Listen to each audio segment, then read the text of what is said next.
नमस्कार। पुरानो तरिकाबाट गुन्द्रुक बनाउन गइरहेको छु। यो साग 2-3 दिन अगाडि टिपेर सुकाएर राखेको हो।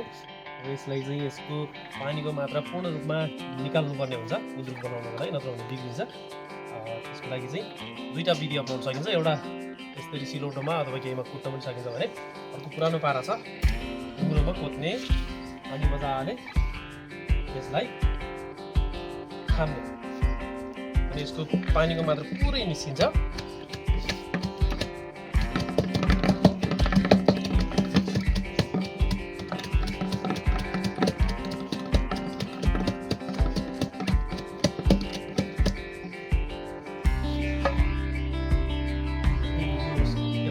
खाइसकेपछि यसलाई रिस उठेको मान्छे सम्झेर निचाउनुपर्छ है। पानीको मात्रा निस्किन्छ।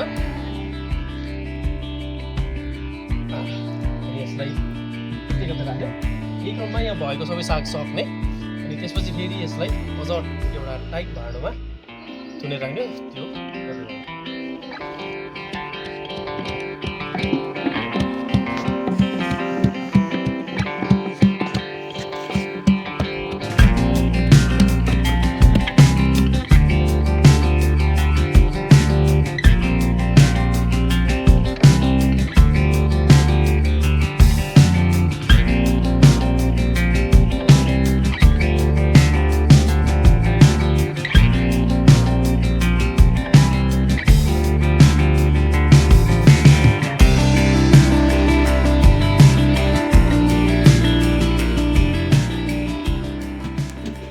साग सबै काठ थिचथाच बनाएर राखिएको छ। अब चाहिँ सबैलाई एकमुष्ट रूपमा राखेर हावा नछिर्ने गरी अथवा चाहिँ त्यो एकदम पानी तैरिने गरी राख्नुपर्ने हुन्छ। बिच बाँकी रहेकोलाई चाहिँ निकालौँ, निचौँ पहिला।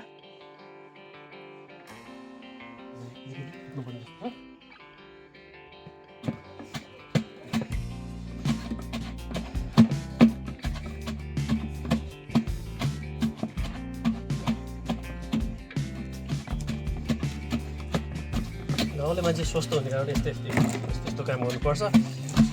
हात पाखुरा बलियो बन्छ, खान पनि धेरै मन लाग्छ, सबै कुरा ठिक हुन्छ। त्यहाँदेखि गुन्द्रुक पनि नराम्रो कुरो चाहिँ होइन स्वास्थ्यका लागि।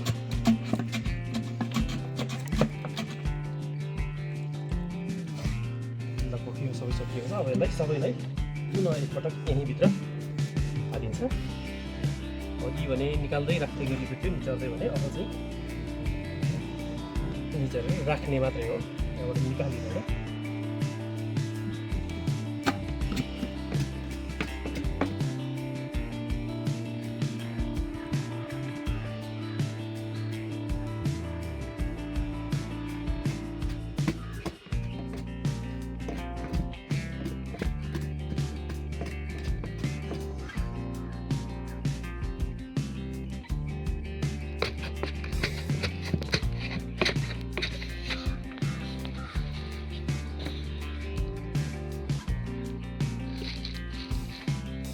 यो भइसकेपछि यसमा चाहिँ अब फेरि माथिबाट काटिसकेपछि पराल अथवा केही राखेर 4-5 दिनको लागि सुकाइन्छ।